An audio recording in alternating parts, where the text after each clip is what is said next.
আপনারা কিন্তু 4,000 টাকা করে পেতে পারেন। হ্যাঁ, সঠিকই শুনছেন, আপনারা কিন্তু 4,000 টাকা করে পেতে পারেন।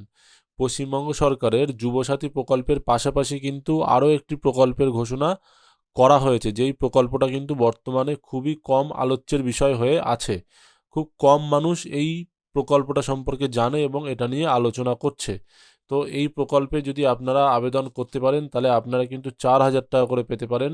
এবং এই প্রকল্পের আওতায় কারা কারা এই প্রকল্পে আবেদন করতে পারবে, কিভাবে তারা আবেদন করবে, আবেদন প্রক্রিয়াটি কী কী আছে, তারা ফর্ম কিভাবে ফিল আপ করবে, সমস্ত জিনিসটা নিয়ে কিন্তু আমি আমার এই ভিডিওতে আলোচনা করতে চলেছি। এবং আপনারা যদি আমার চ্যানেলে প্রথম এসে থাকেন তাহলে অবশ্যই চ্যানেলটিকে সাবস্ক্রাইব করবেন এবং বেল আইকনটিকে প্রেস করে দিয়ে আমাদের পাশে থাকবেন। আর সমস্ত ভিডিও দেখার পরেও যদি কোনো রকম কোনো জিজ্ঞাসা থাকে তাহলে অবশ্যই নিচে কমেন্ট সেকশানে কমেন্ট করে জিজ্ঞাসা করতে ভুলবেন না। তো চলুন বেশি দেরি না করে ভিডিওটি শুরু করা যাক। তো আজকের আমি যেই প্রকল্পের সম্পর্কে আলোচনা করছি সেটা হচ্ছে যে আমাদের রাজ্য সরকার কিন্তু ঘোষণা করেছে যে ভূমিহীন ক্ষেত মজুরদের জন্য বার্ষিক আর্থিক সহায়তা প্রকল্প। মানে যেই সমস্ত চাষিদের নিজস্ব কোনো জমি নেই, আমি শর্টে বলে দিচ্ছি, জিস্ট বলে দিচ্ছি যাতে আপনাদের বুঝতে কোনো অসুবিধা না হয়। যেই সমস্ত কৃষকদের কোনো রকম কোনো জমি নেই, যারা অন্যের জমিতে চাষ করে বা দিনমজুরের কাজ করে, মানে দিনমজুর মানে যারা অন্যের জমিতে গিয়ে চাষের লেবারি করে, তো তাদের জন্য কিন্তু পশ্চিমবঙ্গ সরকারের তরফ থেকে একটি বার্ষিক আর্থিক সহায়তা প্রকল্প কিন্তু চালু করা হয়েছে, যেটা যুবসাথী প্রকল্পের পাশাপাশি কিন্তু এটাও চলছে, এটাতেও আবেদন চলছে। এবার এটাতে কারা আবেদন করতে পারবে সেইটাই আমরা আলোচনা করব। এই ক্ষেত্রে কিন্তু এই প্রকল্পে কিন্তু আপনারা বছরে কিন্তু সরাসরি 4,000 টাকা কিন্তু আপনারা আপনাদের অ্যাকাউন্টে পেয়ে যাবেন এবং সেটা দুটো কিস্তিতে ঢুকবে কৃষক বন্ধুর মতো। যেমন একটা হচ্ছে খারিফ ফসলের জন্য একবার ঢুকবে আর একবার রবি চাষ যখন হয় সেই সময় ঢুকবে। দুটো কিস্তিতে 2,000 করে 4,000 টাকা বছরে কিন্তু আপনারা অ্যাকাউন্টে পেয়ে যাবেন। এবং এর জন্য আপনাদের যেটা যোগ্যতা যেটা আছে সেটা হচ্ছে যে আপনাদেরকে পশ্চিমবঙ্গবাসী হতে হবে, আপনার নিজের নামে কোনো কৃষি জমি থাকলে চলবে না, আর আপনি যদি কৃষক বন্ধু প্রকল্পের আওতাভুক্ত না হন, মানে যাদের নিজস্ব জমি আছে তারা তো কৃষক বন্ধু এর প্রকল্পের আওতায় আছে, তারা কৃষক বন্ধু এর টাকা পাচ্ছে। তো যদি আপনি কৃষক বন্ধু এর টাকা না পান এবং আপনার নামে নিজস্ব কোনো জমি না থেকে থাকে, তাহলে আপনারা এই প্রকল্পের কিন্তু লাভ উঠাতে পারবেন। এবারে আমি বলবো যে এবারে আবেদন করার জন্য আপনাদের কি কি ডকুমেন্ট আপনাদের এখানে লাগছে সেগুলো কিন্তু আমি আপনাদেরকে এক এক করে বলে দেব। সেটা হচ্ছে যে 1 নম্বর আপনাদের লাগবে হচ্ছে আধার কার্ড। এটা কিন্তু অবশ্যই আধার কার্ডটা কিন্তু আপনাদের লাগবে। এরপর লাগবে হচ্ছে ভোটার কার্ড, সেটা হচ্ছে আপনারা দিলেও দিতে পারেন, না দিলেও না দিতে পারেন। এটার ক্ষেত্রে যেমন যুবসাথীতে ভোটার কার্ডটা আইডেন্টিটি কার্ডটা আবশ্যিক আছে, এটাতে আবশ্যিকতা রাখেনি, এটা ঐচ্ছিক, এটা থাকলে দিতে পারেন, না থাকলে নাও দিতে পারেন। 3 নম্বর যেটা সবচেয়ে গুরুত্বপূর্ণ সেটা হচ্ছে আপনার ব্যাঙ্ক অ্যাকাউন্ট নাম্বার হতে হবে, আপনার ব্যাংকের বই থাকতে হবে। তো ব্যাংকের পাসবুকের কিন্তু প্রথম পৃষ্ঠাটা কিন্তু আপনাদের দিতে হবে ফটোকপি বা ক্যান্সেল চেক, মানে আপনারা চাইলে ক্যান্সেল চেকও দিতে পারেন, আবার না হলে ব্যাংকের প্রথম পৃষ্ঠা, যে পৃষ্ঠায় যেন আপনার ফটো মারা থাকে এবং সিল সই করা থাকে ব্যাংকের তরফ থেকে, সেরকম টাইপের আপনার কিন্তু ব্যাংক পাসবুক আপনার লাগবে। আর হচ্ছে এখানে একটা জিনিস যেটা বলছে, অ্যাকাউন্টে একটি সাধারণ জমা খাতা হতে হবে, জনধন অ্যাকাউন্ট নয়, মানে যাদের জিরো ব্যালেন্সের অ্যাকাউন্ট সেই অ্যাকাউন্ট দিলে চলবে না, তাদেরকে নর্মাল সেভিংস অ্যাকাউন্ট কিন্তু হতে হবে, জিরো ব্যালেন্সের অ্যাকাউন্ট হলে তাদের হবে না, এটা এখানে কিন্তু পরিষ্কারভাবে জানিয়ে দেওয়া হচ্ছে। আর এছাড়া সঞ্চয় ব্যাংকের সাধারণ অ্যাকাউন্ট অগ্রাধিকারযোগ্য, আধার সংযুক্ত হতে হবে, আপনার অ্যাকাউন্টের সঙ্গে কিন্তু আধার কার্ড ম্যান্ডেটারি লিঙ্ক থাকতে হবে।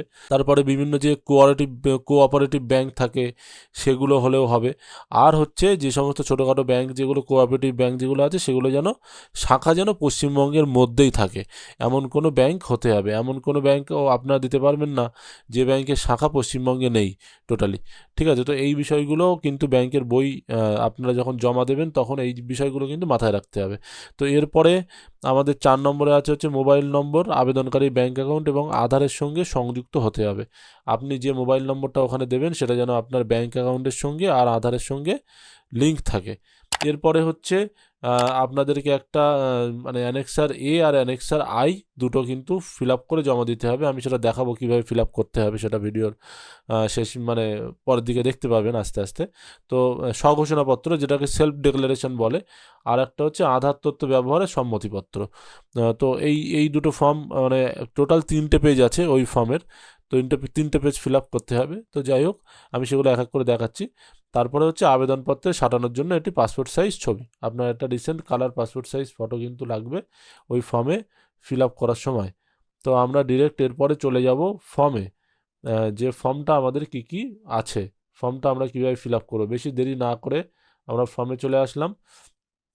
হ্যাঁ, এখানে কিন্তু আপনারা দেখতেই পাচ্ছেন যে এখানে পরিষ্কারভাবে লেখা রয়েছে application for registration under annual financial assistance scheme for landless agriculture labourers, মানে ভূমিহীন ক্ষেত মজুরদের জন্য বার্ষিক আর্থিক সহায়তা প্রকল্পে নাম নথিভুক্তকরণের আবেদনপত্র। তো এটার মধ্যে কারা কারা যোগ্য, মানে প্রথম কথা হচ্ছে একটা তো আমরা প্রথমেই জেনে গেলাম যে যারা কৃষক বন্ধুর লাভ উঠাচ্ছে তারা কিন্তু এই প্রকল্পে আবেদন করতে পারবে না। মানে তারা অলরেডি তাদের কৃষি জমি আছে, ওই জন্যই তারা কৃষক বন্ধু পাচ্ছে। তো কৃষক বন্ধুতে যদি আপনি টাকা পেয়ে থাকেন তাহলে এটাতে আবেদন করতে যাবেন না ভুল করেও, আপনারা কিন্তু টাকা পাবেন না। তো এরপরে আমরা চলে আসব ফর্ম ফিল আপ আমরা কীভাবে করব সেটা দেখার জন্য। তো এখানে আমরা লিখে দেবো আমাদের ক্যাপিটালের নাম, মানে এই জায়গাটাতে লিখব, এই জায়গাটাতে আমরা আমাদের নামটা ক্যাপিটাল লেটারে মানে ইংরাজিতে কিন্তু ফিল আপ করতে হবে। এটা কিন্তু বাংলায় ফর্ম হোক ইংরাজিতে ফর্ম হোক, ফর্মটা দেখুন এখানে কিন্তু বাংলায় লেখা আছে আবার ইংরাজি দুটো অক্ষরেই লেখা রয়েছে, কিন্তু এখানে ইন ক্যাপিটাল লেটার কিন্তু বলে দিয়েছে। তাহলে ক্যাপিটাল লেটার ওয়ার্ডটা মেনশন করা মানে আপনাকে নামটা ইংরাজিতেই ফিল আপ করতে হবে। এখানে নামটা ক্যাপিটাল লেটারে ফিল আপ করে দেবেন। তারপরে আসবে রেসিডেন্সিয়াল অ্যাড্রেস, রেসিডেন্সিয়াল অ্যাড্রেসের টোটাল পার্টটা এখানে আপনাদেরকে ফিল আপ করতে হবে। আপনাদের গ্রামের নাম কি আছে, গ্রামের নাম কি আছে এখানে লিখবেন, গ্রাম পঞ্চায়েত কি আছে, পোস্ট অফিস কি আছে, ব্লক, তারপরে পুলিশ স্টেশন, ডিস্ট্রিক্ট, আর পিনকোডটা এই জায়গায় লিখে দেবেন। এগুলো এটা এটা আপনারা ফিল আপ করে নিলেন। ফিল আপ করে নেওয়ার পরে এরপরে আপনাদেরকে ফাদার্স বা হাজব্যান্ড নেম এখানে কিন্তু লিখে দিতে হবে। ফাদার্স বা হাজব্যান্ড নেম কিন্তু আমাদেরকে এই জায়গাটায় লিখতে হবে, এই যে লম্বা করে দিলাম এই জায়গাটায় কিন্তু লিখে নিতে হবে। তারপরে আমাদের জন্ম তারিখ, ডেট মান্থ ইয়ার ধরে জন্ম তারিখ লিখতে হবে। তারপরে আমাদের সেই জন্ম তারিখ ধরে 1/4/26 মানে এপ্রিল মাসের 1 তারিখ অনুযায়ী আমার বয়স কত হবে সেটা এখানে কিন্তু লিখে দিতে হবে। আমি এর আগের দিন ভিডিওতে দেখিয়েছিলাম যে কিভাবে বয়স ক্যালকুলেশন করতে হয়। এখানে আমি জাস্ট গুগলে যাব, যারা বয়স হিসেব করতে পারে না সেইভাবে, তো তাদের জন্য আমি এটা দেখিয়ে দিচ্ছি। এজ ক্যালকুলেটারে ক্লিক করে নেবে, ক্লিক করে নিয়ে এখানে নিজের জন্ম সালটাকে দিয়ে দেবে। আর এখানে 1/4, এখানে 4 মানে হচ্ছে এপ্রিল, এখানে 1/4/2026টা সিলেক্ট থাকবে, ধরে এখানে ক্যালকুলেটর যখনই ক্লিক করবেন আপনার বয়সটা দেখিয়ে দেবে। সেই বয়সটা কিন্তু এখানে লিখে দিতে হবে। তো যাই হোক খুবই সহজ। তো তারপরে আমাদের কাজ হবে এখানে আমাদের জেন্ডার কি আছে, মেল হলে মেল, ফিমেল হলে ফিমেল, যদি আদার্স হয় তাহলে আদার্স। এরপরে হচ্ছে আপনার কাস্ট জেনারেল না SC ST OBC সেই ঘরটা আপনাকে টিক করে দেবেন। তারপর mobile number link with bank account number, আপনার ব্যাঙ্ক অ্যাকাউন্ট নাম্বারের সঙ্গে যে মোবাইল নাম্বারটা লিঙ্ক আছে সেই মোবাইল নাম্বারটা এখানে প্রত্যেকটা ঘরে লিখে দেবেন, মোবাইল নাম্বারটা এক এক করে পরিষ্কার করে। আর এরপরে আমাদেরকে কিন্তু আধার নম্বর, আমি আগেই বলেছিলাম আধার নাম্বারটা ম্যান্ডেটারি, আধার নাম্বারটা কিন্তু এখানে আপনাদেরকে লিখে দিতে হবে। এই জায়গাটায় টোটালটা আধার নাম্বার লেখা থাকবে। আর ভোটার আইডি কার্ড নাম্বারটা ম্যান্ডেটারি নয়, আপনারা চাইলে দিতে পারেন নাও দিতে পারেন, তবে আমি বলবো দিয়ে দেওয়ার জন্য। আমার এটা পার্সোনাল ব্যক্তিগত বক্তব্য, আপনারা এখানে চেষ্টা করবেন দিয়ে দেওয়ার, কেননা ভোটার কার্ড প্রমাণ করে যে আমরা পশ্চিমবঙ্গবাসী। তো যাই হোক, এরপরে আমাদের ব্যাংকের ডিটেলস কিন্তু আমাদেরকে এখানে লিখে দিতে হবে। এখানে অ্যাকাউন্ট নাম্বার লিখবো আমরা, এখানে এখানে টোটালটা আমরা অ্যাকাউন্ট নাম্বার লিখে দেবো। আর এরপরে ব্যাংকের যে IFSC কোড যেটা থাকে সেটা আমরা লিখবো, এখানে ব্যাংকের নাম লিখবো, ব্যাংকের ব্রাঞ্চের নাম লিখবো, সব কিন্তু ক্যাপিটালে লিখবো, এটা কিন্তু মাথায় রাখতে হবে। তারপরে আমাদেরকে বলেছে সেভিংস অ্যাকাউন্ট, জিরো ব্যালেন্সের অ্যাকাউন্ট নয়, normal savings account. Normal savings account যদি আমরা এখানে অ্যাকাউন্ট নাম্বারটা যদি নর্মাল সেভিংস অ্যাকাউন্ট হয় এখানে টিক করব, যদি আমাদের কোনো কারেন্ট অ্যাকাউন্ট হয় তাহলে কারেন্ট অ্যাকাউন্টে টিক করব, যেটা আমাদের অ্যাকাউন্টের ধরন সেইটাকে সেই ঘরে আমরা টিক করে দেবো। ম্যাক্সিমাম ব্যক্তি সেভিংস অ্যাকাউন্টই হবে, তো তোমরা সেভিংসে টিক করে দেবে। তারপরে অ্যাটাচ ব্যাঙ্ক ডকুমেন্ট, ব্যাংকের যে আপনারা এখানে ফিল আপটা করছেন তার একটা সাপোর্টিং ডকুমেন্ট নিশ্চয়ই আমাদেরকে দিতে হবে। সেটা যদি আমরা ব্যাংক পাসবই দিই তাহলে এই ঘরটা টিক মারবো, যদি ক্যান্সেল চেক দিই তাহলে এই ঘরটা টিক করে দেবো। এরপরে আমাদের নমিনি ডিটেলস হচ্ছে আমাদের এই যে নমিনি, আশা করা যায় আপনারা জানেন যে নমিনি মানে কি। তো নমিনির নামটা কিন্তু এখানে লিখে দিতে হবে। আর নমিনির হ্যাঁ সরি, আমি একটু ভুল বললাম, নমিনির নামটা কিন্তু এখানে লিখে দিতে হবে। আর হচ্ছে রিলেশন উইথ অ্যাপ্লিক্যান্ট, এবার নমিনি দেখা যাচ্ছে তুমি যদি তোমার মাকে করো তাহলে এখানে মাদার লিখে দিতে হবে, যদি ওয়াইফকে করো তাহলে ওয়াইফ লিখে দিতে হবে, বা মানে ওয়াইফ মানে স্পাউস লিখে দিতে হবে, বা যদি হাজব্যান্ডকে করো তাহলে স্পাউস লিখে দিতে হবে, মানে এমনই আর কি। তারপরে নমিনিস ফাদার বা হাজব্যান্ড নেম, যে নমিনি হবে তার বাবা বা হাজব্যান্ডের নাম, যদি নমিনি মেয়ে হয় তাহলে তার বাবা বা হাজব্যান্ড থাকবে, বেসিক্যালি নমিনির বাবা অথবা হাজব্যান্ডের নাম দিতে হবে। তারপরে ডেট অফ বার্থ, এই ডেট অফ বার্থ কিন্তু একদমই নিজের ডেট অফ বার্থ কিন্তু নয়, আমি কিন্তু বারবার বলে দিচ্ছি এই ডেট অফ বার্থটা কিন্তু নিজের ডেট অফ বার্থ নয়। নমিনির যে ব্যক্তির নাম দেওয়া হয়েছে সেই নমিনির যেই ব্যক্তি সেই ব্যক্তির জন্ম তারিখটা এখানে দিতে হবে, আর সেই ব্যক্তির 1/4/26 অনুযায়ী বয়স কত হবে সেটা এখানে লিখতে হবে। এবারে যদি দেখা যায় দেখাচ্ছে নমিনির বয়স 18 বছরের নিচে, তাহলে কিন্তু আবার সেই নমিনির গার্জিয়ানের নামটা কিন্তু এখানে লিখে দিতে হবে। ঠিক আছে, অনেক সময় এমন হয় যে অনেক ব্যক্তি আছে তার ছেলে বা মেয়ের নামে নমিনি করে, তো তার ছেলে বা মেয়ে হয়তো প্রাপ্তবয়স্ক হয়নি, তো তখন তাদের কিন্তু গার্জিয়ানের নামটা এখানে আবার লিখে দিতে হবে। এটা কিন্তু মাথায় রাখতে হবে। তারপর আমরা স্ক্রল ডাউন করে একটু নিচে আসবো, এই জায়গাটাতে অ্যাপ্লিক্যান্ট সই করে দেবে, এই জায়গাটাতে যে আবেদন করছে তার সই এখানে হবে, যদি লেখাপড়া না জানে তাহলে থাম্ব ইমপ্রেশন বুড়ো আঙুলের একটা টিপসই দিয়ে দেবে। তোমরা জবে জমা দেবে তার একটা তারিখ এখানটায় পরপর করে লিখে দেবে। আর এই জায়গাটাতে অ্যাপ্লিক্যান্টের নামটা, যার নামে অ্যাপ্লিকেশনটা হচ্ছে, যে আবেদনকারী তার নামটা এখানে লিখবে, ডেটটা এখানে দেবে, আর এখানে খালি রাখবে। এবারে এই যখন তোমরা অ্যাপ্লিকেশনটা অফিসে জমা দিতে যাবে, তোমাদের যে কৃষি দপ্তর ওখানে যে জমা দিতে যাবে, তখন ওরা এই জায়গাটাতে সিল সিগনেচার করে কিন্তু জমা নিয়ে নেবে। এই সিল সিগনেচার করে এই নিচের পার্টটুকু কেটে কিন্তু তোমাদেরকে দিয়ে দেবে, এই নিচের পার্টটুকু কেটে তোমাদেরকে দিয়ে দেবে। এটা তোমাদেরকে এনে অ্যাজ এ প্রুফ রেখে দিতে হবে যে আমরা জমা করেছি আবেদনপত্রটা। এটা হলো প্রথম পেজটা। ফর্মের দ্বিতীয় হচ্ছে সংযোজনী 1, মানে অ্যানেক্সার আই, আমি যেটা বলছিলাম ওটা অ্যানেক্সারের স্বঘোষণাপত্র। এখানটাতে এই স্বঘোষণাপত্র কিন্তু বাংলা আর ইংরাজি দুটোই আছে, ইংরাজিতেও আছে বাংলায়ও আছে, যেটা তোমার জন্য সুবিধা মনে হবে তুমি সেটা ফিল আপ করতে পারো, কোনো অসুবিধা নেই। আমি এখানে বাংলা দিয়েই দেখাচ্ছি, কেননা ম্যাক্সিমাম আমার ভিউয়ার যারা তার বাংলা বোঝে। তো যাই হোক, এখানে আমি আমার নামটা লিখে দেবো, মানে যে উপভোক্তা যে আবেদন করছে সে তার নামটা লিখবে। তারপরে হচ্ছে এখানটাতে সে কিন্তু এই জায়গাটাতে একটু গুলিয়ে যাবে, কিন্তু পিতা কিন্তু পরে লেখা। জেনারেলি আমরা যে কোনো ফর্ম ফিল আপ করার সময় কিন্তু প্রথমে পিতা বা স্বামী থাকে, তারপর তার নামটা কিন্তু এখানে লেগে, কিন্তু এই ফর্মটার ক্ষেত্রে ডিজাইনটা এমনভাবে করেছে এটা কিন্তু উল্টো, মানে এখানটাতে আগে কিন্তু পিতা বা স্বামীর নামটা কিন্তু আগে লিখে দিতে হবে। এখান থেকে মোটামুটি এত, মানে সরি, এখান থেকে এতটা মতো তোমাদেরকে পিতা বা স্বামীর নাম তোমাদের লিখে দিতে হবে। তারপরে আসবে এটা হচ্ছে গ্রামের নাম থাকবে, এই পোর্শনটুকু গ্রামের নাম, এই পোর্শনটুকু কিন্তু গ্রাম পঞ্চায়েতের নাম, মানে গ্রাম পঞ্চায়েত বা মিউনিসিপ্যালিটি। এইটা হচ্ছে তোমার ব্লকের নাম, এইটা হচ্ছে তোমার থানার নাম। এগুলো কিন্তু ভুল করবে না, আমি কিন্তু ওই জন্য খুব ভালো করে প্রত্যেকটা বলে দিচ্ছি। এটা হচ্ছে তোমাদের জেলার নাম দিয়ে স্থায়ী বাসিন্দা। এবার এখানে এটা কি বলছে সেটা তোমরা ভালো করে দেখো। আমি এত দ্বারা ঘোষণা করছি যে আমার কোনো চাষযোগ্য জমি নেই, মানে সেলফ ডিক্লারেশন দিচ্ছে যে আমার কোনো চাষযোগ্য জমি নেই, আমি ভাগ চাষি বা বর্গাদার হিসেবে নথিভুক্ত নই, আমি জীবন ধারণের জন্য অন্যের কৃষি জমিতে ক্ষেত মজুর হিসাবে কৃষি সংশ্লিষ্ট কাজে পুরোপুরি নির্ভরশীল, এবং এই মোতাবেক আমি ভূমিহীন ক্ষেত মজুরের জন্য বার্ষিক আর্থিক সহায়তা প্রকল্পে সহায়তা পাওয়ার জন্য আবেদন করছি।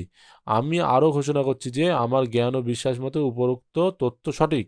যদি কোনো সময় এই তথ্য ভুল প্রমাণিত হয় তাহলে উপযুক্ত কর্তৃপক্ষ আমার এই প্রকল্পে সুবিধা পাওয়ার দাবি সরাসরি বাতিল করে দিতে পারবেন, এবং ইতিমধ্যে আমি যদি এই প্রকল্পের কোনো সুবিধা পেয়ে থাকি তা ফেরত দিতে বাধ্য থাকিব। মানে এইটা বলে নেওয়ার কারণটা হচ্ছে অনেকেই হয়তো আবেদন করবে যাদের মানে যাদের হয়তো নিজস্ব চাষ জমি নেই, কিন্তু তার সাথে সাথে তারা হয়তো চাষিও না, কিন্তু তারা গিয়ে আবেদন করে দিচ্ছে যে হ্যাঁ আমি চাষ করি, এরকম একটা ব্যাপার। তো সরকারের থেকে একটা স্বঘোষণাপত্রে লিখিয়ে নিচ্ছে যে যদি কোনো কারণে ওরা জানতে পারে যে আমি সত্যিই চাষি নই বা আমি অন্যের জমিতেও চাষ করি না, তাহলে সেটা মিথ্যে প্রমাণ হচ্ছে এক প্রকার। তো ওরা হয়তো জবে গিয়ে জানতে পারছে জিনিসটা যে আমি মিথ্যে বলেছি, তবে গিয়ে হয়তো আমি প্রকল্পটা আমার জন্য, আমার প্রকল্প মানে আমার অ্যাপ্লাইটা যেটা করেছিলাম অ্যাপ্লিকেশনটা, সেটা হয়তো অ্যাপ্রুভ হয়েও গিয়েছে, হয়ে যাওয়ার পরে গিয়েও কিন্তু ওরা বলতে চাইছে যদি মানে ওরা যবে গিয়ে জানতে পারবে যে তুমি ভুল তথ্য জমা দিয়েছো, তবে গিয়ে কিন্তু ওরা যদি চায় তাহলে তুমি কিন্তু টাকা ফেরত দিতেও বাধ্য থাকবে। এরকম টাইপের একটি সেলফ ডিক্লারেশন কিন্তু ওরা লিখিয়ে নিচ্ছে। তারপরে আরও একটা জিনিস কিন্তু খুব ভালো করে দেখার জিনিস, সেটা হচ্ছে যে আমি রাজ্য সরকারের নিম্নলিখিত প্রকল্পের একজন সুবিধাভোগী। মানে যদি সে কৃষক বন্ধু পায় তাহলে সে এখানে টিক করবে, যদি লক্ষ্মীর ভাণ্ডার পায় সে এখানে টিক করবে। প্রথম কথা হচ্ছে আমার কাছে একটা বিষয় একটু কনফিউশন, সেটা হচ্ছে যে কৃষক বন্ধু যে পাচ্ছে সে তো আবেদন করতে পারবেই না। প্রথম কথা সেটা অনেক মানে আগের নোটিশের মধ্যে ওরা প্রকাশ করে দিয়েছে। কৃষক বন্ধু যারা পাচ্ছে তার মানে তুমি যদি এখানে টিক মেরে দাও তার মানে তুমি আর পেলেই না। এবারে অনেকের প্রশ্ন থাকবে যে আম, লক্ষ্মীর ভাণ্ডার বা অনেকে বয়স্ক ভাতা পায়, তো তাদের ক্ষেত্রে কি এটা অ্যাপ্রুভাল পাবে? এবার সেটা নিয়ে কিন্তু কোনো রকম কোনো পরিষ্কার কিন্তু মানে ধারণা কিন্তু এই নোটিশের মধ্যে দেওয়া নেই। তবে তোমরা আমার চ্যানেলটিকে যদি দেখতে থাকো তাহলে আমার চ্যানেলটিকে সাবস্ক্রাইব করে রাখো। আমি এই বিষয়টা নিয়ে ফার্দার একটি ভিডিও বানাবো যে ওই জিনিসটা আমারও জানার দরকার যে অ্যাকচুয়ালি এই জায়গাতে যারা লক্ষ্মীর ভাণ্ডার পাচ্ছে বা যদি কেউ অন্য কোনো প্রকল্পের আওতায় আসছে তারা সুবিধা পাবে কি না, নাকি শুধুমাত্র কৃষক বন্ধু যারা পাচ্ছে তারাই পাবে না, বাদ বাকি অন্য প্রকল্পের যদি টাকা পায় তাহলেও তারা এটা পাবে। এই জিনিসটা একটু পরিষ্কার করার বিষয়। তো এটা বাদে এটা আমি নিয়ে অন্য আর একটা ভিডিও বানিয়ে দেবো পার্টিকুলার ওই জিনিসটা নিয়ে। তো আপাতত যারা এমনি পরিষ্কার যে তোমরা অন্য কোনো প্রকল্পের টাকা পাচ্ছ না, কৃষক বন্ধু পাচ্ছ না বা সামথিং, তাহলে তারা তো চোখ বন্ধ করে আবেদন করে দিতে পারবে, কোনো অসুবিধা নেই। তো যাই হোক, তোমরা যে প্রকল্পের আওতায় তোমরা যদি থেকে থাকো তাহলে তোমরা এটা টিক করে দেবে। আর যদি অন্য লক্ষ্মীর ভাণ্ডার কৃষক বন্ধু ছাড়া অন্য কোনো প্রকল্প তাহলে সেটা তোমরা এখানে লিখে দেবে। তারপরে স্থান তারিখ তোমার টিপসই করে বা সিগনেচার করে এখানে দেবে। তারপরে আবেদনকারী মোবাইল নাম্বারটা এখানে দিয়ে দিতে হবে। এটা হলো অ্যানেক্সার I-1টা ফিল আপ করা। এরপরে আসবে অ্যানেক্সার A ফিল আপ করতে হবে। এটা হচ্ছে আধার তথ্য বা আধারের সঙ্গে যুক্ত মোবাইলের তথ্য মানে ব্যবহার করার জন্য আমরা অনুমতি দিচ্ছি সরকারকে। তো এটা হচ্ছে এটাও সেমভাবে আমি এই নামটা প্রথমে দিতে হবে, তারপরে পিতা স্বামী যেটা ওই আগের পার্টটাতে আমি দেখিয়েছিলাম সেই রকম ধরনভাবেই ফিল আপ করে দেবে তোমরা। আমি একই জিনিস বললাম না। এখানে তোমাদেরকে আধার নম্বর দিয়ে দিতে হবে, এখানে আধার কার্ডের সঙ্গে যে মোবাইল নাম্বারটা লিঙ্ক আছে সেটা তোমাদেরকে দিয়ে দিতে হবে, এখানে ভোটার কার্ড নম্বরটা দিয়ে দিতে হবে। দেওয়ার পরে এখানে তোমরা স্থান তারিখ আর এখানে একটা সিগনেচার করে দিতে হবে। এই তিনটে ফর্ম কিন্তু তোমাদেরকে ফিল আপ করে নিয়ে জমা করে দিতে হবে কৃষি দপ্তরে। বা যদি কোনো কোনো জায়গায় কোনো কোনো ব্লকে যদি কৃষি দপ্তরে জমা না নিয়ে থাকে তাহলে সেটা তোমরা পঞ্চায়েত থেকেও একবার আপডেট নিয়ে নিতে পারো যে পঞ্চায়েত অফিসেও এরা জমা নেবে কিনা বা দুয়ারে সরকারে জমা নেবে কিনা। ঠিক আছে? তারপরেও আমার এই ভিডিওটা হয়তো অনেকটা লম্বা হয়ে গিয়েছে, তো তারপরেও যদি কেউ পুরোটা ভিডিও দেখে থাকো, যদি এরপরেও কোনো প্রশ্ন তোমাদের থেকে থাকে তাহলে অবশ্যই তোমরা কমেন্ট করতে ভুলো না। আচ্ছা, আরও একটা জিনিস আপনাদেরকে বলে দিই, সেটা হচ্ছে যে যদি এই ফর্ম আপনাদের দরকার হয় তাহলে আমার এই ভিডিওর নিচে ডেসক্রিপশানে কিন্তু এই ফর্মের লিঙ্ক আমি আপনাদেরকে দিয়ে দেব। সেই লিঙ্কে ক্লিক করেই কিন্তু আপনারা আপনাদের এই ফর্মটিকে ডাউনলোড করে নিতে পারেন এবং নিয়ে সেটা যে কোনো দোকানে গিয়ে আপনারা প্রিন্ট করিয়ে নিতে পারেন। তারপরে সেটা গিয়ে আপনারা আপনাদের যথাযথ স্থানে গিয়ে জমা দিয়ে আসতে পারেন। হতেই পারে কোনো জিনিস আমি নিজেও মিস করেছি, হতেও পারে তোমাদের অনেক জিনিস অপরিষ্কার থেকে গিয়েছে। তো যদি তেমনটা সত্যি হয়ে থাকে তাহলে তোমরা কমেন্ট করে সেটা আমাকে জানিও। আমি চেষ্টা করব যে সেই জিনিসটা পরবর্তীতে কোনো একটা ভিডিও বানিয়ে তোমাদেরকে সেটা জানিয়ে দেওয়ার বা কমেন্টে রিপ্লাই করে দেওয়ার। তো যদি আমার ভিডিওটি ভালো লেগে থাকে বা একটু হলেও উপকৃত হয়ে থাকেন তাহলে অবশ্যই চ্যানেলটিকে সাবস্ক্রাইব করবেন এবং বেল আইকনটিকে প্রেস করে পাশে থাকবেন। আর আপনাদের পাশে থাকা আপনাদের একটা কমেন্ট বা লাইক আমাদেরকে অনেক বেশি অনুপ্রেরণা দেয় একটি ভিডিও বানানোর জন্য। তো চলুন, দেখা হচ্ছে নেক্সট ভিডিওতে।